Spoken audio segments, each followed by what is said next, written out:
जय हिंद साथियों, मैं बबलू धाकर स्वागत करता हूं आप सभी का धरणीधर एग्रो क्लासेज के ऑनलाइन प्लेटफॉर्म पर। साथियों, आज के सेशन में हम चर्चा करने वाले हैं जितने भी सूक्ष्म पोषक तत्व और शेष बचे हुए हैं उनके बारे में हम आज अध्ययन करने वाले हैं। तो हमारे 4 सूक्ष्म पोषक तत्व बचे हुए हैं, कौन कौन से?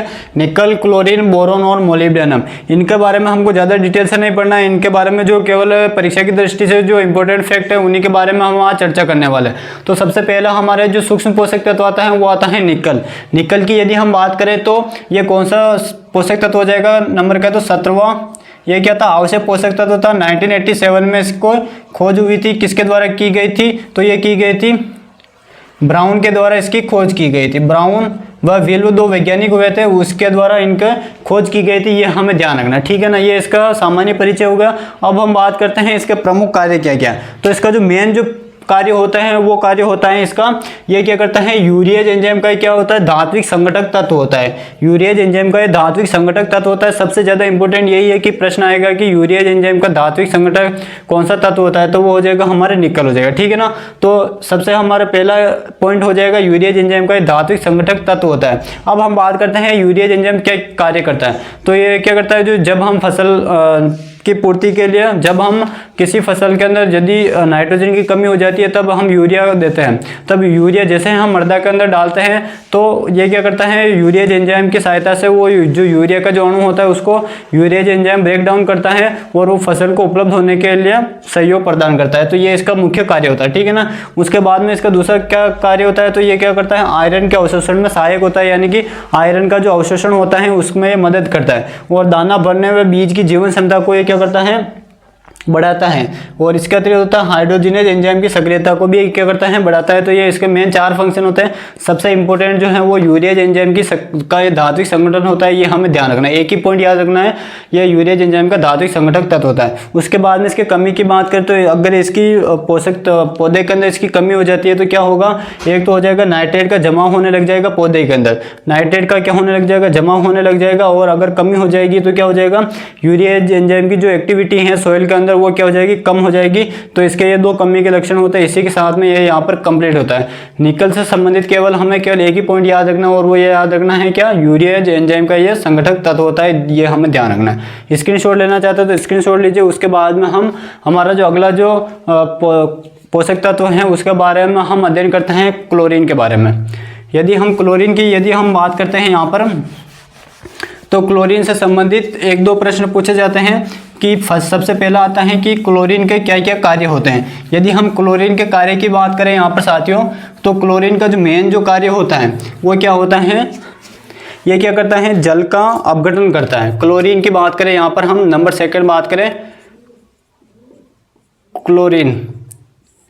क्लोरीन की यदि हम यहाँ पर बात करें तो इसका जो मेन जो फंक्शन होता है, पौधे इसको किस रूप में ग्रहण करते हैं? तो इसको पौधे Cl- के रूप में इसको क्या करते हैं? ग्रहण करते हैं, ठीक है ना। इसके हम यदि हम कार्य की यदि यहाँ पर हम बात करें तो इसका जो मेन जो कार्य होता है वो क्या होता है? तो मेन जो इसका कार्य होता है वो होता है, ये क्या करता है? जल अपघटन का कार्य करता है। जल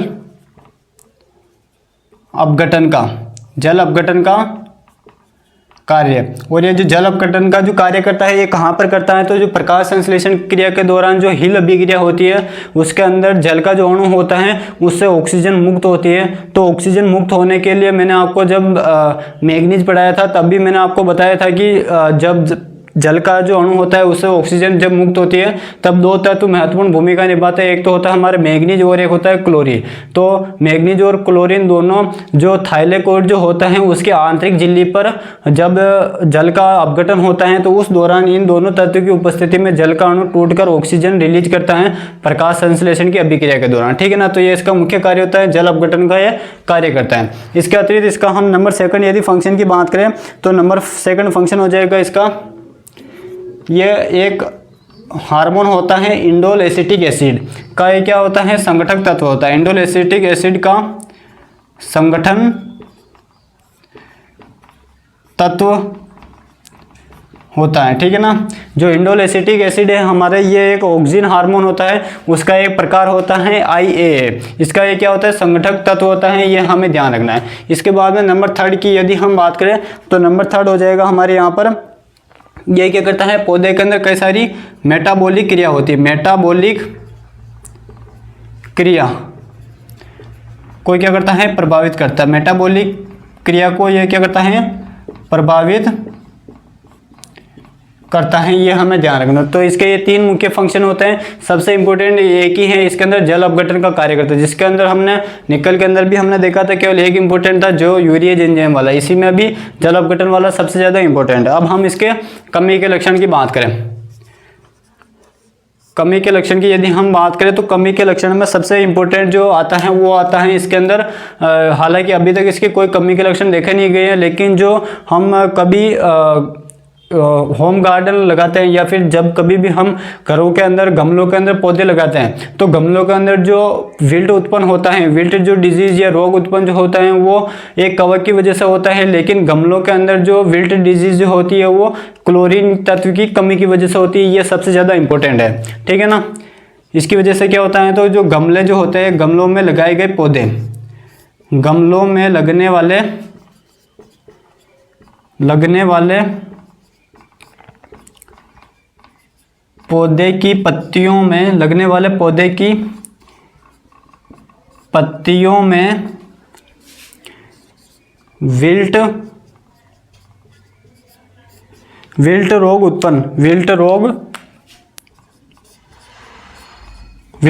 उत्पन्न होता है, ठीक है ना। इसकी वजह से क्या होता है, जो गमलों में लगने वाले जो पौधे होते हैं उनकी जो पत्तियों में जो विल्ट रोग उत्पन्न होता है वो किसकी वजह से होता है, क्लोरीन की वजह से होता है। ये हमें ध्यान रखना है। इसका केवल एक ही कमी का लक्षण है, वो हमें पता होना चाहिए। और एक और अगर हम यदि इसके कमी के लक्षण की बात करें तो इसके जो कमी के लक्षण होते हैं वो पौधे की जो नई पत्तियां जो होती है, नई पत्ती पर कमी के लक्षण दिखाई देते हैं। नई पत्ती पर क्या होते हैं, कमी के लक्षण दिखाई देते हैं। नई पत्तियों पर क्या होता है, इसकी कमी के लक्षण दिखाई देते हैं। ये हमें ध्यान रखना है, ठीक है ना। तो इससे 2 पॉइंट इंपॉर्टेंट है कमी के अंदर। कौन कौन से, पहला तो जो विल्ट जो डिजीज होती है ये किस सूक्ष्मजीव की वजह से उत्पन्न होती है, तो कवक की वजह से उत्पन्न होती है, जिसको हम फ्यूजिफॉर्मिस जो एक कवक होता है उसकी वजह से ये विल्ट डिजीज उत्पन्न होती है। और एक हमारे जो तत्व होता है क्लोरीन, इसकी वजह से भी क्या होती है, विल्ट डिजीज उत्पन्न होती है। ये हमें ध्यान रखना, ठीक है ना। इसी के साथ में हमारे जो क्लोरीन जो पोषक तत्व होता है यहाँ पर कंप्लीट होता है। क्लोरीन की यदि हम बात कर लेते हैं कौन कौन एग्जाम पर्पज से इंपॉर्टेंट है, तो एक तो हमारे जल अपघटन वाला हो जाएगा, एक ये विल्ट डिजीज वाला हो जाएगा, और ये हम पहले भी इसके बारे में तो पढ़ चुके हैं, ठीक है ना। तो ये दोनों पॉइंट इंपॉर्टेंट है। फटाफट से इसका अगर आप स्क्रीनशॉट लेना चाहते हैं तो स्क्रीनशॉट लीजिए।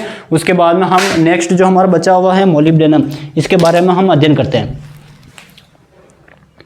यदि हम मोलिब्डेनम की यहाँ पर साथियों बात करें तो मोलिब्डेनम के क्या क्या कार्य होंगे उनके बारे में हम अध्ययन करते हैं। यदि हम यहाँ पर मोलिब्डेनम के कार्य की बात करें तो सबसे पहला हमारे यहाँ पर आ जाएगा कौन सा, तीसरा पोषक तत्व हो जाएगा मोलिब्डेनम।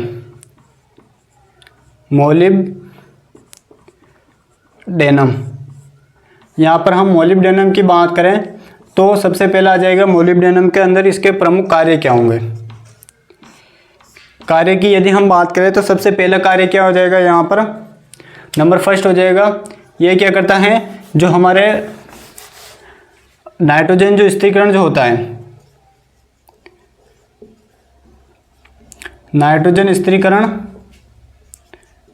में भूमिका निभाता है। नाइट्रोजन स्थिरीकरण में क्या करता है, भूमिका निभाता है। यानी कि अगर जो राइजोबियम जो दलहनी फसलें जो होती है उनके जो जड़ें होती है उनके अंदर राइजोबियम जीवाणु पाया जाता है, तो जब कभी भी नाइट्रोजन स्थिरीकरण होगा तो वो किसकी सहायता से होगा, मोलिब्डेनम की सहायता से ही हमारे नाइट्रोजन स्थिरीकरण होगा। नंबर सेकंड यदि हम बात करें इसके अंदर, नंबर सेकंड हो जाएगा जो एक एंजाइम होता है नाइट्रोजन स्थिरीकरण करने के लिए, एक एंजाइम होता है नाइट्रोजिनेज एंजाइम। कौन सा एंजाइम, नाइट्रोजिनेज एंजाइम।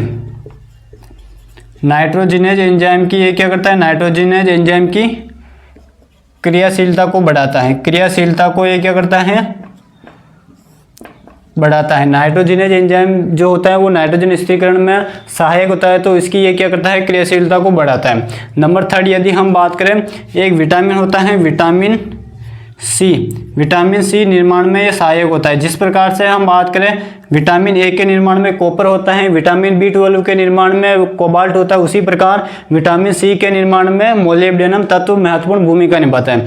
और नंबर चौथा, यदि हम इसके कार्य की बात करें तो नंबर चौथा हो जाएगा यहाँ पर, ये क्या करता है, नाइट्रोजन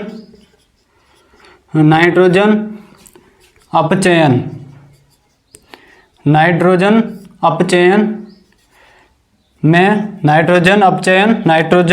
अपचयन में भूमिका निभाता है। नाइट्रोजन अपचयन में क्या करता है, भूमिका को निभाता है। ये इसके प्रमुख 4 कार्य होते हैं जो हमें ध्यान रखने। कौन कौन से? चारों के चारों इंपॉर्टेंट है। पहला हो जाएगा नाइट्रोजन स्थिरीकरण में महत्वपूर्ण भूमिका निभाता है। इसके बाद नेक्स्ट हो जाएगा इसमें नाइट्रोजिनेज एंजाइम की क्रियाशीलता को बढ़ाता है। और नाइट्रोजिनेज एंजाइम की बात करें तो इसके अंदर एक जीन पाया जाता है और उस जीन का नाम हो जाएगा क्या, निफ जीन। कौन सा जीन? Nif gene. ये जो निफ जीन जो होता है ये इसी की वजह से पौधे जो होते हैं वो राइजोबियम की उपस्थिति में नाइट्रोजन का फिक्सेशन कर सकते हैं। तो कौन सा जीन हो जाएगा, वो हो जाएगा निफ जीन। ये भी हमें ध्यान रखना है। और विटामिन सी के निर्माण में सहायक होता है और नाइट्रोजन अपचयन में ये क्या करता है, महत्वपूर्ण भूमिका निभाता है। इसके अतिरिक्त अगर एक और लिखना चाहें तो वो भी लिख सकते हैं हम कि जो लेग हीमोग्लोबिन होता है उसका ये क्या होता है, संगठक तत्व होता है। आयरन और मोलिब्डेनम दोनों लेग हीमोग्लोबिन का आवश्यक संगठक तत्व होता है। ये भी हमें ध्यान रखना है, ठीक है ना। इसके स्क्रीनशॉट लेना चाहते हो तो स्क्रीनशॉट ले लीजिए आप। अब हम देखते हैं इसके मोलिब्डेनम के कमी के लक्षण। मोलिब्डेनम के कमी के लक्षण की यदि हम यहाँ पर बात करें तो पहला इसका कमी का जो लक्षण आता है वो आता है फूल गोभी के अंदर। क्या होता है, फूल गोभी में वहीप टेल, फूल गोभी में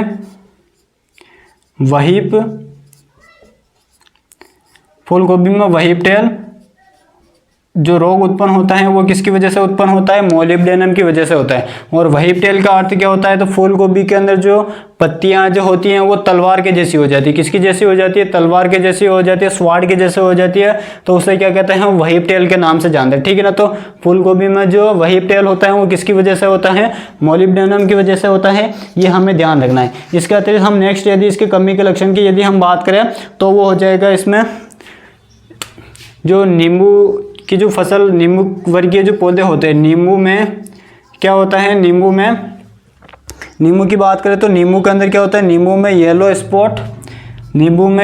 स्पॉट हो जाता है। नींबू में येलो स्पॉट पत्तियों पर क्या हो जाता है, नींबू में येलो स्पॉट पत्तियों पर दिखाई देने लगते हैं। ये इसके कमी के लक्षण होते हैं, ये हमें ध्यान रखना है, ठीक है ना। तो ये इसके मुख्य 2 कमी के लक्षण होता है। पहला होता है फूल गोभी में वहीप टेल रोग हो जाता है और एक होता है नींबू में येलो स्पॉट पत्तियों पर दिखाई देने लगते हैं। ये इसके कमी के लक्षण होते हैं। इसी के साथ में मोलिब्डेनम से जुड़ी हुई जो भी हमारे परीक्षा की दृष्टि से इंपॉर्टेंट जानकारी थी वो यहाँ पर हमारी कंप्लीट होती है। इसका यदि आप स्क्रीनशॉट लेना चाहते हो तो फटाफट से स्क्रीनशॉट लीजिए। इसके बाद में जो हमारा शेष बचा हुआ है बोरोन, जो सबसे ज़्यादा जो इंपॉर्टेंट है वो बोरोन है और इससे निश्चित ही एग्जाम के अंदर कई बार प्रश्न पूछे जाते हैं। फटाफट से स्क्रीनशॉट लीजिए। उसके बाद में हम बोरोन के बारे में हम अध्ययन करते हैं। तो अगला जो हमारा जो पोषक तत्व हो जाएगा वो कौन सा हो जाएगा, बोरोन। बोरोन की यदि हम बात करें तो पौधे इसको किस रूप में ग्रहण करते हैं, तो वो करते हैं BO3-3 या फिर B4O7-2 के रूप में ग्रहण करते हैं। और संयुक्त रूप में बात करें तो ये क्या होता है, तो इसको हम 1 लाइन में कह सकते हैं, ये क्या होता है, बोरेट होता है। किस रूप में ग्रहण करता है, बोरेट के रूप में ये ग्रहण करता है। और यदि हम बात करें इसकी कमी के कई सारे सिम्टम होते हैं, या फिर हम बात करें कि बोरोन की वजह से कई सारी फसलों के अंदर, कई सारे फलों के अंदर कमी के लक्षण दिखाई देते हैं, तो उस कमी को पूर्ति करने के लिए हमें किसका प्रयोग करना चाहिए, तो हमें बोरेक्स का प्रयोग करना चाहिए। किसका प्रयोग करना चाहिए, बोरेक्स का प्रयोग करना चाहिए। किसका प्रयोग करना चाहिए, बोरेक्स का प्रयोग करना चाहिए। और जो बोरेक्स जो होता है इसके अंदर जो बोरोन की जो मात्रा होती है वो लगभग 10.8% इसके अंदर क्या पाया जाता है, बोरोन पाया जाता है, ठीक है ना। कितना होता है बोरेक्स के अंदर, लगभग 10.8% के आसपास इसके अंदर बोरोन की मात्रा पाई जाती है। ये हमें ध्यान रखना है। कई बार ये भी एग्जाम के अंदर प्रश्न पूछ लिया जाता है कि बोरेक्स के अंदर बोरोन की कितनी मात्रा होती है, तो 10.8% होती है। अब हम बात करते हैं इसके कार्य के बारे में। जो बोरोन जो है इसके हम कार्य के बारे में हम अध्ययन करते हैं। बोरोन के प्रमुख कार्य क्या क्या होंगे, तो यदि हम बात करें बोरोन के प्रमुख कार्य, तो हमें 4 कार्यों के बारे में क्या पता होना चाहिए। बोरोन के हमें 4 कार्यों के बारे में पता होना चाहिए। जो सबसे ज़्यादा जो इम्पोर्टेंट है वो हो जाएगा यहाँ पर हमारे नंबर फर्स्ट हो जाएगा, ये क्या करता है, पराग नलिका अंकुरण में। परागनलिका के अंकुरण में सहायक,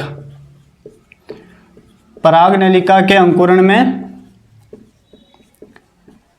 सहायक, परागनलिका के अंकुरण में ये क्या होता है, सहायक होता है। जिस प्रकार से हमने फास्फोरस तत्व के बारे में देखा था वो क्या करता है, बीज के अंकुरण में सहायक होता है, उसी प्रकार परागनलिका के अंकुरण में जो होता है वो कौन होता है, बोरोन सहायक होता है। तो हम यहीं पे लिख लेते हैं परागनलिका के अंकुरण में बोरोन सहायक होता है, लेकिन ध्यान रखना है क्या यहाँ पर, बीज अंकुरण में, बीज के अंकुरण में, बीज के अंकुरण में कौन सा तत्व सहायक होता है, फास्फोरस तत्व सहायक होता है, ये हमें ध्यान रखना, ठीक है ना। इसी प्रकार नंबर सेकंड यदि हम बात करें तो नंबर सेकंड हो जाएगा, पौधे के अंदर कार्बोहाइड्रेट पाया जाता है।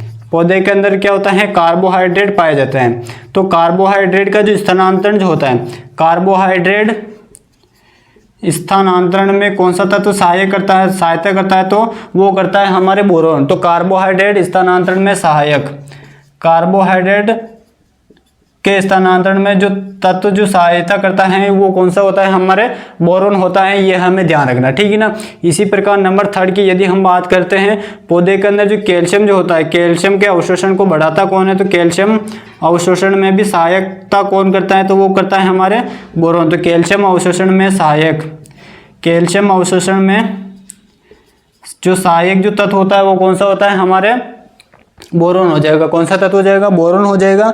इसके अतिरिक्त हम बात करें, एक और होता है इसके अंदर, जो नई कोशिका जो होती है, जो नई कोशिका की जो वृद्धि व विकास होता है उसमें कौन सहायता करता है, तो बोरोन करता है। नई कोशिका की वृद्धि, नई कोशिका की वृद्धि व विकास, नई कोशिका की वृद्धि व विकास में सहायक कौन सा पोषक तत्व होता है, तो वो हो जाएगा हमारे बोरोन। तो ये इसके प्रमुख 4 कार्य होते हैं जो परीक्षा की दृष्टि से काफ़ी ज़्यादा इंपॉर्टेंट है। और जो अगर सबसे ज़्यादा जो इंपॉर्टेंट है वो कौन सा हो जाएगा, हमारे परागनलिका वाला, जो हमारा जो नंबर फर्स्ट जो है ये काफ़ी ज़्यादा इंपॉर्टेंट हो जाएगा और इसको हम 5 स्टार से सम्मानित करेंगे। ये जेईटी के अंदर कई बार प्रश्न पूछा हुआ है कि परागनलिका के अंकुरण में निम्न में से कौन सा तत्व सहायता करता है, तो वो हो जाएगा हमारे बोरोन होता है। ये इसके प्रमुख कार्य होते हैं। और दूसरे कार्य भी याद रखिएगा आप, कार्बोहाइड्रेट स्थानांतरण में सहायता करता है, कैल्शियम के अवशोषण को बढ़ाता है ये, और एक हो जाएगा हमारे जो नई कोशिका की जो वृद्धि व विकास होता है उसमें भी कौन मदद करता है, तो वो हमारे बोरोन तत्व मदद करता है। अब हम देखते हैं इसके प्रमुख कमी के लक्षण। कमी के लक्षण सबसे ज्यादा इंपॉर्टेंट है और इससे हर साल लगभग जेईटी में एक आध प्रश्न तो आपको देखने को मिल ही जाता है, ठीक है ना। तो काफी ज्यादा इंपॉर्टेंट है बोरोन से संबंधित कमी के लक्षण। उन कमी के लक्षण को हम देखते हैं। इसका अगर आप स्क्रीनशॉट लेना चाहते हो तो स्क्रीनशॉट लीजिए, फिर हम कमी के लक्षण के देखते हैं। तो यदि हम इसके कमी के लक्षण की यहाँ पर चर्चा करें तो सबसे पहला कमी का लक्षण हम देखते हैं कि इनके अंदर अलग अलग के अंदर देखेंगे। सबसे पहले हम फल वृक्षों के अंदर इसके कमी के लक्षण क्या क्या होते हैं उनके बारे में हम अध्ययन करते हैं। जो बोरोन जो होता है इसके कमी के लक्षण, कमी के जो लक्षण की यदि हम बात करें तो सबसे पहले हम किसके अंदर देखेंगे, फल वृक्षों के अंदर। फल वृक्षों के अंदर यदि हम बात करें तो फल वृक्षों के अंदर बोरोन की वजह से एक उत्तक्षय होता है जिसको हम आंतरिक उत्तक्षय जानते हैं। नंबर फर्स्ट हो जाएगा इसके कमी का लक्षण आंतरिक उत्तक्षय, आंतरिक उत्तक्षय, और इसको हम इंग्लिश में इंटरनल नेक्रोसिस के नाम से जानते हैं। किसके नाम से जानते हैं, आंतरिक को हम इंटरनल और उत्तक्षय को हम किस नाम से जानते हैं, नेक्रोसिस के नाम से जानते हैं। किस नाम से जानते हैं, नेक्रोसिस के नाम से जानते हैं, ठीक है ना। किस नाम से जानते हैं, नेक्रोसिस। जो नेक्रोसिस का शाब्दिक अर्थ क्या होता है, तो उत्तक्षय। अब ये जो उत्तक्षय जो होता है ये किन किन फल वृक्षों के अंदर होता है, तो ये जो आंतरिक उत्तक्षय जो होता है ये मुख्य रूप से आम के अंदर होता है, आंवले के अंदर होता है, आम, आंवला, अनार, और एक होता है लीची। इन चारों के अंदर जो आंतरिक उत्तक्षय जो होता है वो किसकी वजह से होता है, हमारे बोरोन की कमी की वजह से होता है। तो यहाँ पर हमारे 4 प्रश्न एक साथ कंप्लीट होते हैं कि आंतरिक उत्तक्षय आम, आंवला, अनार और लीची के अंदर जो होता है वो हमारे बोरोन की कमी की वजह से होता है। उसके बाद में हम नेक्स्ट देखते हैं, नेक्स्ट हो जाएगा यहाँ पर हमारे फलों का फटना। क्या हो जाएगा, फलों का फटना। फलों का जो फटना है ये भी लगभग 3 फल वृक्षों के अंदर होता है जो बोरोन की कमी की वजह से होता है। किस किस के अंदर होता है, एक तो होता है हमारे अनार में होता है, अनार के फलों का फटना बोरोन की कमी की वजह से। एक हो जाएगा यहाँ पर हमारे टमाटर के जो खाना योग्य भाग होता है उसको हम फल के नाम से जानते हैं। जो टमाटर का जो फल होता है वो फट जाता है वो बोरोन की कमी की वजह से। और एक होता है सेब, सेब के अंदर भी जो फल होते हैं वो फट जाते हैं, तो वो किसकी वजह से फटते हैं? हमारे बोरोन की कमी की वजह से। तो फलों का फटना अनार, टमाटर और सेब में होता है, ये किसकी वजह से होता है? हमारे बोरोन की कमी की वजह से। नंबर 3 आता है कौन सा? हृदय, भूरा हृदय यानी कि ब्राउन हार्ट। जो ब्राउन हार्ट जो होता है इसको हम किस नाम से जानते हैं? इंग्लिश में इसको हार्ट, ब्राउन हार्ट भी आपको देखने को मिल सकता है। तो यहाँ पर हम लिख देते हैं इसको ब्राउन हार्ट। जो ब्राउन हार्ट जो होता है ये किस किस के अंदर होता है? तो ब्राउन हार्ट जो होता है ये मुख्य रूप से हमारे सलजम, ये सब्जियां हैं सलजम, चुकंदर और एक हो जाएगा हमारे मूली। इन चारों के अंदर जो ब्राउन हार्ट जो रोग होता है, ये फिजियोलॉजिकल डिसऑर्डर जो उत्पन्न होता है वो किसकी वजह से होता है? बोरोन की कमी की वजह से होता है। ठीक है ना। तो यहाँ पर भी हमारे 3 प्रश्न एक साथ कंप्लीट होते हैं। ब्राउन हार्ट जो होता है सलजम, चुकंदर, मूली में, ये हमारे बोरोन की कमी की वजह से होता है। नंबर 4 की बात करें तो नंबर 4 पर हो जाएगा यहाँ पर एक आता है, इसके अंदर एक सब्जी है गाजर। गाजर का फटना, जो गाजर का जो फटना होता है, हालांकि जो फलों का जो फटना होता है वो बोरोन की कमी की वजह से होता है, लेकिन गाजर के अंदर जो गाजर जो फटती है वो 2 कारणों से फटती है। जो गाजर जो होती है वो फटने का जो प्रमुख कारण होता है वो 2 कारणों से फटती है। एक तो फटती है ये बोरोन की कमी की वजह से, बोरोन की कमी से भी गाजर फट सकती हैं। और नंबर 2 इसका रीजन की बात करें तो नंबर 2 हो जाएगा नाइट्रोजन की अधिकता। किसकी अधिकता? नाइट्रोजन की अधिकता। नाइट्रोजन की अधिकता से भी क्या हो सकता है? गाजर फट सकती है। तो यह भी हमें ध्यान रखना, ठीक है ना। तो गाजर का फटना 2 कारणों से होता है, एक तो होता है नाइट्रोजन की अधिकता से और एक होता है बोरोन की कमी से। तो ये 2 प्रश्न यहाँ पर हमारे कवर होते हैं, ठीक है ना। इसके बाद में नंबर 5 की बात करें तो नंबर 5 पर हो जाएगा हमारे यहाँ पर जो फूल गोभी जो होती है, फूल गोभी में 2 फिजियोलॉजिकल डिसऑर्डर होते हैं, वो दोनों के दोनों बोरोन की वजह से होते हैं। एक तो होता है फूल गोभी में भूरापन। जो फूल गोभी जो फसल या सब्जी जो होती है इसके अंदर बोरोन की वजह से 2 फिजियोलॉजिकल डिसऑर्डर पैदा होते हैं। कौन कौन से? एक तो होता है फूल गोभी में भूरापन। कौन सा पन? भूरापन, जिसको हम ब्राउनिंग के नाम से जानते हैं। किस नाम से जानते हैं? ब्राउनिंग के नाम से जानते हैं, ठीक है ना। ये जो भूरापन जो होता है ये किसकी वजह से होता है? बोरोन की कमी की वजह से होता है। ये किसकी वजह से होता है? बोरोन की कमी की वजह से होता है। किसकी वजह से होता है? ये बोरोन की कमी की वजह से होता है। लेकिन फूल गोभी में एक फिजियोलॉजिकल डिसऑर्डर और होता है और वो होता है नाइट्रोजन की अधिकता की वजह से। और उसका नाम क्या हो जाएगा? वो हो जाएगा नंबर 1 तो हो जाएगा इसके अंदर फूल गोभी में भूरापन, और नंबर 2 हो जाएगा यहाँ पर होलो स्टेम। कौन सा स्टेम? होलो स्टेम। और ये होलो स्टेम क्या होता है? तो मैंने आपको जब नाइट्रोजन के बारे में पढ़ाया था तब मैंने आपको पूरा डिटेल से बताया था कि होलो स्टेम का अर्थ क्या होता है। जो फूल गोभी का जो तना होता है उसको, मान लीजिए फूल गोभी का तना है और इसको यदि हम काटते हैं बीच में से तो ये क्या होता है? काटने पर अंदर से खोखला सा दिखाई देता है, तो उस बीमारी को हम होलो स्टेम के नाम से जानते हैं। ये होलो स्टेम 2 फसलों के अंदर होती है, एक तो होती है हमारे फूल गोभी के अंदर और एक होता है हमारे आलू के अंदर। और आलू, इन दोनों के अंदर जो ये होलो होता है नाइट्रोजन की अधिकता की वजह से होता है। लेकिन ध्यान रखने योग्य बात यह है कि फूल गोभी के अंदर जो होलो स्टेम होता है ये एक तो नाइट्रोजन की अधिकता की वजह से होता है। ये जो होलो स्टेम होता है ये नाइट्रोजन की अधिकता की वजह से भी हो सकता है, नाइट्रोजन की अधिकता से, और दूसरा हो सकता है ये बोरोन की कमी से भी, बोरोन की कमी से भी, ठीक है ना। तो ये दोनों हमें ध्यान रखना है। कई बार एग्जाम के अंदर पूछ लिया जाता है कि फूल गोभी में होने वाला जो होलो स्टेम होता है वो किस पोषक तत्व की कमी की वजह से होता है, तो वो हो जाएगा हमारे बोरॉन। ये कई बार एग्जाम के अंदर प्रश्न पूछा हुआ है, तो ये हमें ध्यान रखना है, ठीक है ना। तो अगर आप इसका स्क्रीनशॉट लेना चाहते हैं तो स्क्रीनशॉट लीजिए। उसके बाद में और शेष बचे हुए हैं जो फिजियोलॉजिकल डिसऑर्डर है उसके बारे में हम अध्ययन करते हैं। नंबर 6 की बात करें यहाँ पर, तो नंबर 6 पर हो जाएगा इसके अंदर जो हमारे आम का जो पौधा होता है,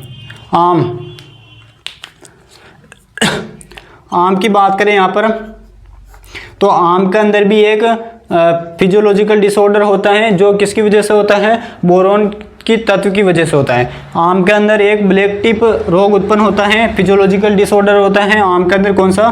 ब्लैक टिप। कौन सा टिप? ब्लैक टिप, जिसको हम काला सिरा के नाम से जानते हैं। किस नाम से जानते हैं? काला सिरा।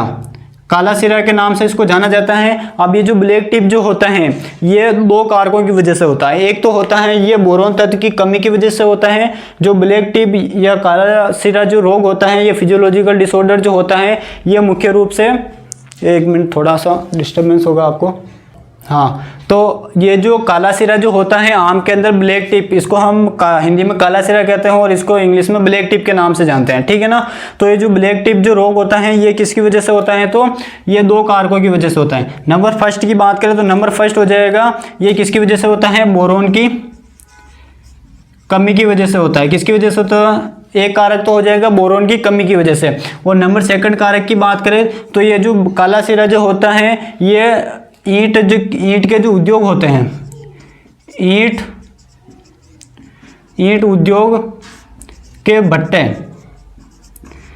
ईंट उद्योग के जो भट्टे होते हैं, या फिर हम कह सकते हैं जहाँ पर ईंटों का कारखाना होता है, जहाँ पर ईंटों को पकाया जाता है, जहाँ से जो ईंटों की जो चमनियाँ होती है उससे कई सारी हानिकारक गैस निकलती है, जिसमें मुख्य रूप से हम बात करें SO2 गैस निकलती है, कार्बन मोनोऑक्साइड गैस निकलती है और एक गैस निकलती है हमारे SO2 गैस। ये जो गैस होती है इनकी वजह से आम का जो फल होता है, मान लीजिए ये हमारा एक आम का फल हो गया, ठीक है ना, ये एक हमारे आम का, इस प्रकार से मान लीजिए ये एक हमारा आम का फल हो गया, ठीक है ना। ये मान लीजिए आम का फल है, तो ब्लैक टिप के अंदर क्या होता है, जो इसका जो निचला वाला जो हिस्सा होता है ये वाला, ये इस काले रंग के जैसा दिखाई देता है। और ये जो काले रंग का जो प्रमुख कारक होता है इसी को क्या कहा जाता है? ब्लैक टिप कहा जाता है, ठीक है ना। और ये जो प्रमुख रूप से ब्लैक टिप जो होता है ये दो कारकों की वजह से होता है। बोरोन की कमी की वजह से भी हो सकता है और ये हो सकता है ईंट उद्योग से निकलने वाली जो हानिकारक जो गैसें होती हैं उनकी वजह से ये हो सकता है। अब हम बात करते हैं यहाँ पर जो ईंट उद्योग जो होते हैं इनसे कौन कौन सी हानिकारक गैस निकलती है। तो एक तो निकलती है SO2 गैस निकलती है। कौन सी गैस निकलती है? SO2 gas. कौन सी गैस निकलती है? SO2 गैस निकलती है। एक निकलती है यहाँ पर कार्बन मोनोऑक्साइड गैस निकलती है। तो ये ऐसी कई सारी हानिकारक गैसें होती हैं जो ईंट उद्योग के भट्टों से निकलती हैं और ये आगे जाकर अगर ईंट उद्योग के भट्टों के आसपास यदि हमारे आम के पौधे होते हैं तो वहां पर इस प्रकार के आम के ऊपर ब्लैक टिप काला काला से दिखाई देता है, इसको हम ब्लैक टिप के नाम से जानते हैं, ठीक है ना। तो इसी के साथ में हमारे आम से संबंधित जो महत्वपूर्ण बीमारियां होती है वो यहाँ पर कंप्लीट होती है। और कुछ बीमारियां बची हुई है उनके बारे में हम देख लेते हैं। एक होता है तंबाकू के अंदर, नंबर 7 की यहाँ पर हम बात करते हैं। नंबर 7 की यहाँ पर हम यदि बात करें तो टॉप सीकनेस, एक शब्द आता है टॉप सीकनेस, ये तंबाकू के अंदर होता है टॉप सीकनेस। कौन सा sickness? Top sickness. Top sickness का अर्थ क्या होता है? तो टॉप सीकनेस का अर्थ होता है शिखर व्याधि। टॉप का अर्थ क्या होता है? शिखर, और सीकनेस का अर्थ क्या होता है? व्याधि। सीकनेस का अर्थ क्या होता है? व्याधि। तो ये जो टॉप सीकनेस जो होता है ये किसके अंदर होता है? ये मुख्य रूप से हमारे तंबाकू की जो फसल होती है, तंबाकू की फसल के अंदर टॉप सीकनेस जो बीमारी होती है ये किसकी वजह से होती है? हमारे बोरोन तत्व जो होता है इसकी कमी की वजह से टॉप सीकनेस या शिखर व्याधि होती है, ये हमें ध्यान रखना है। इसी के साथ में हमारे बोरोन से संबंधित जो महत्वपूर्ण जो परीक्षा दृष्टि से काफ़ी ज़्यादा इंपॉर्टेंट जो बीमारियां थी, कमी के लक्षण थे, अधिकता से होने वाले जो रोग थे वो यहाँ पर हमारे कंप्लीट होते हैं, ठीक है ना। तो इसी के साथ में हमारे जो इससे संबंधित जितनी भी महत्वपूर्ण बीमारियां थी वो यहाँ पर कंप्लीट होती है। तो एक बार हम फटाफट से इनका रिवीजन कर लेते हैं। ये जो स्लाइड आपके सामने दिखाई दे रही है ये परीक्षा की दृष्टि से काफ़ी ज़्यादा इंपॉर्टेंट है। जितने भी हमने सूक्ष्म पोषक तत्व देखे हैं 8 सूक्ष्म पोषक तत्व, उनमें जो सबसे ज़्यादा इंपॉर्टेंट जो सूक्ष्म पोषक तत्व है वो कौन कौन है? एक तो हो जाएगा हमारे बोरोन हो जाएगा, एक हो जाएगा हमारे जिंक हो जाएगा। कौन कौन सा हो जाएगा? बोरोन, और एक हो जाएगा हमारे जिंक हो जाएगा, ठीक है ना। क्योंकि बोरोन के भी कमी के लक्षण काफ़ी ज़्यादा इंपॉर्टेंट है। इस स्लाइड के अंदर आपको 7 लाइनें दिखाई दे रही है, लेकिन इस 7 लाइनों के अंदर लगभग 25 क्वेश्चन यहाँ पर कवर हो रहे हैं। और जिंक के अंदर की यदि हम बात करें तो जिंक कमी की वजह से भी कई सारे हमने लक्षण देखे थे। अलग अलग फसलों में अलग अलग रोग उत्पन्न होते हैं या फिजियोलॉजिकल डिसऑर्डर उत्पन्न होते हैं। तो सबसे पहले हम देखते हैं आंतरिक ऊतक क्षय। आंतरिक ऊतक क्षय का अर्थ होता है जो अंदर का जो ऊतक होता है वो ऊतक क्या होता है? मर जाता है या फिर उसमें जो एक्टिविटी होती है वो खत्म हो जाती है। इसी कारण से इसको आंतरिक ऊतक क्षय कहा जाता है। और ये जो आंतरिक ऊतक क्षय होता है किस किस में होता है? आम के अंदर होता है, हमारे आंवला, अनार और लीची के अंदर होता है, ठीक है ना। तो और उसके बाद में आता है फलों का फटना। जो फल जो होते हैं वो बोरोन की वजह से पड़ते हैं तो कौन कौन से हो जाएगा, अनार, टमाटर और सेब। और बात करें बुरा हृदय रोग, जो ये होता है सलजम, चुकंदर, मूली में होता है। गाजर का जो फटना होता है ये दो कारकों की वजह से फटता है, एक तो नाइट्रोजन की अधिकता की वजह से और एक बोरोन की कमी की वजह से। फूल गोभी में जो ब्राउन की वजह से होने वाला जो रोग होता है उसको हम ब्राउनिंग के नाम से जानते हैं और ये बोरोन की वजह से होता है, ठीक है ना, कमी की वजह से। और फूल गोभी में जो होलो स्टेम जो होता है वो नाइट्रोजन की अधिकता की वजह से भी होता है और एक नाइट्रोजन की कमी की वजह से भी होता है, ये हमें ध्यान रखना है। और आम के अंदर ब्लैक टिप जो होता है, काला सिरा, ये बोरोन की कमी की वजह से भी होता है और ईंट उद्योग के भट्टों से निकलने वाले जो गैस होती है उसकी वजह से भी होता है और उससे कार्बन मोनोऑक्साइड और SO2 हानिकारक गैस निकलती है उसकी वजह से होता है। और एक याद रखना है हमको, टॉप सिकनेस बीमारी किसके अंदर होती है, तंबाकू के अंदर होती है, ये हमें ध्यान रखना है। इसके अलावा एक बीमारी और होती है जो अंगूर के अंदर होती है, वो हम देख लेते हैं। नंबर 8 की यहाँ पर हम यदि बात करें तो अंगूर के अंदर जो हमारा बोरोन होता है इसकी वजह से अंगूर में हेड एंड चिकन रोग होता है। अंगूर में हेड एंड चिकन रोग, ये जो रोग होता है ये किसकी वजह से उत्पन्न होता है, ये बोरोन की वजह से उत्पन्न होता है और ये भी कई बार एग्जाम के अंदर पूछ लिया जाता है। तो इसी के साथ में हमारे यहाँ पर लगभग 25 बीमारियां कंप्लीट होती हैं बोरोन से संबंधित। इसी के साथ में आज का सेशन हम यही कंप्लीट करते हैं। अगर आज का सेशन आपको अच्छा लगा तो अपने साथियों के साथ में से अधिक साझा करें और अभी तक आपने हमारे चैनल को सब्सक्राइब नहीं किया है तो चैनल को सब्सक्राइब करें। मिलते हैं नेक्स्ट सेशन में किसी अन्य टॉपिक के साथ में, तब तक के लिए जय हिंद, जय भारत।